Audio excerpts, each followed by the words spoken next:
Ертеде білім әлемінде сөздер мен сөйлем патшалығы бейбіт өмір сүріпті.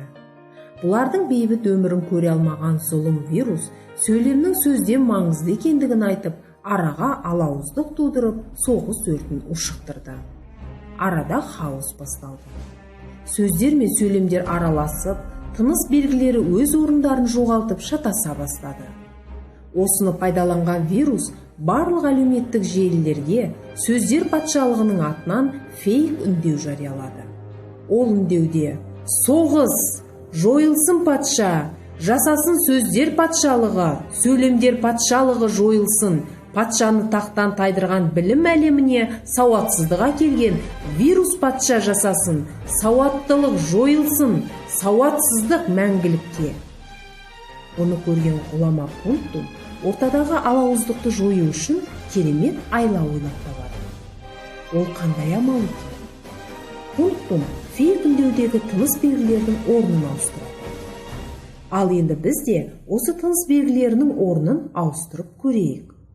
Соғыс, жойылсын, патша жасасын, сөздер патшалығы, сөйлемдер патшалығы, жойылсын, патшаны тақтан тайдырған, білім әлеміне сауатсыздық әкелген вирус патша, жасасын сауаттылық, жойылсын сауатсыздық мәңгілікке. Осы үндеуді оқыған патшалықтың әрбір тұрғыны өз көршісіне аса үлкен мейіріммен, құрметпен қарап, сыйлап, емле ережелеріне бағына өмір сүріпті. Осылай білім әлемінде сауаттылық пен тәртіп орнапты.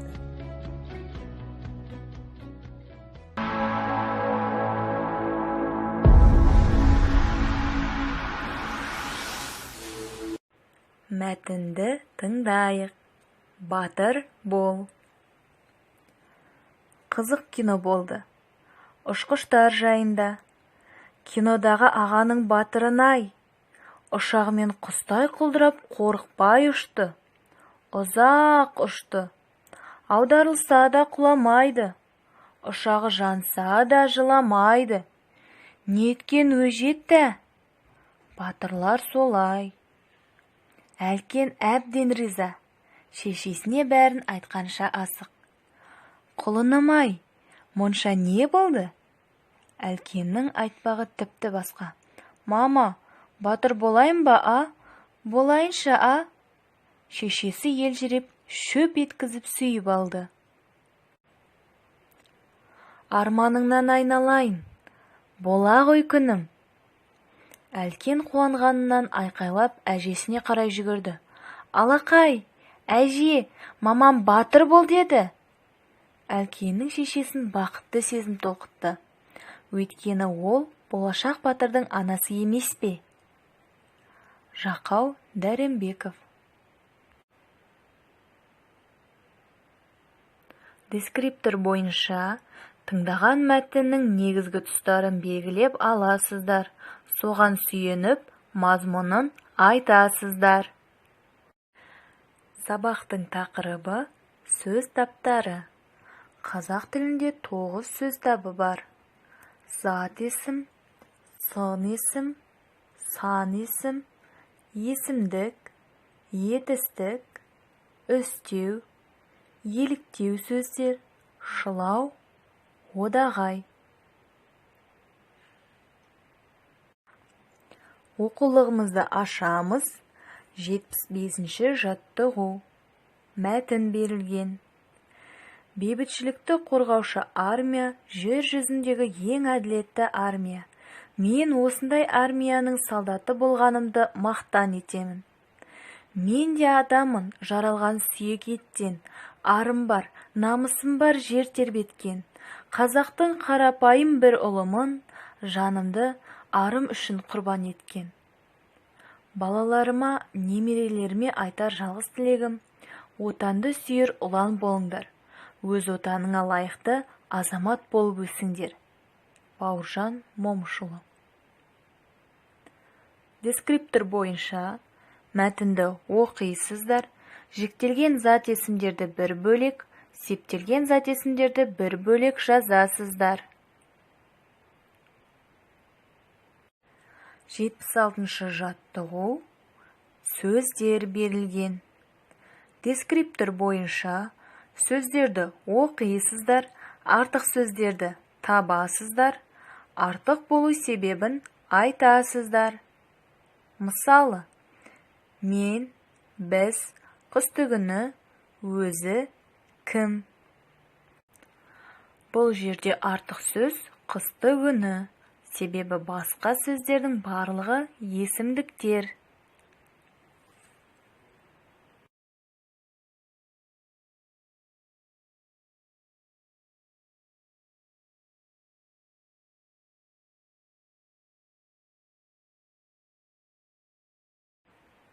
Жетпіс жетінші жаттығу. Мәтін берілген. Әли мектептегі робот техникасы үйірмесіне қатысты. Жақында үйірме оқушылары сөйлейтін робот жасап шығарды. Құрастыру жұмысына робот техникасының маманы жетекшілік етті. Ол робот құрастырып, бағдарламасын жазуды үйренді. Дескриптор бойынша Әли мен роботтың диалогын құрастырасыздар. Етістіктерді табасыздар. Етістіктердің қай жақта екенін айтасыздар.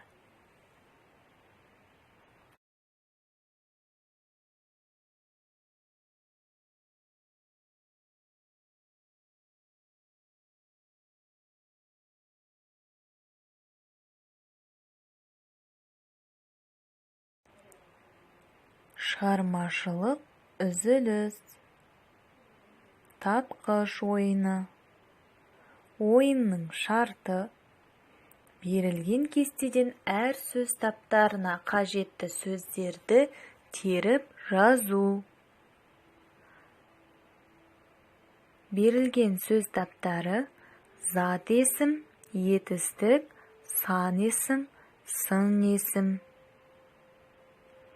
Мысалы, зат есім қонақ, етістік оқыды, сан есім 10, сын есім көк.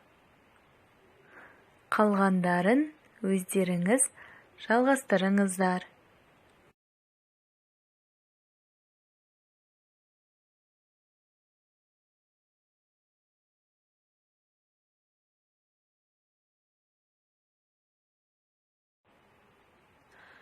Сөз таптарды тағы бір рет қайталап өтейік.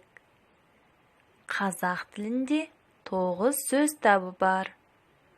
Зат есім, сын есім, сан есім, есімдік, етістік, үстеу, еліктеу сөздер, шылау, одағай.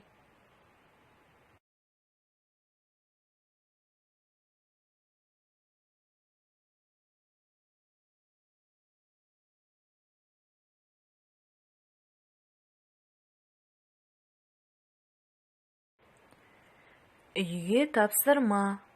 78-ші жаттығу. Дескриптор бойынша я, жоқ жауаптары арқылы жұмбақталған сөз табын табасыздар. Сабақ аяқталды. Сау болыңыздар.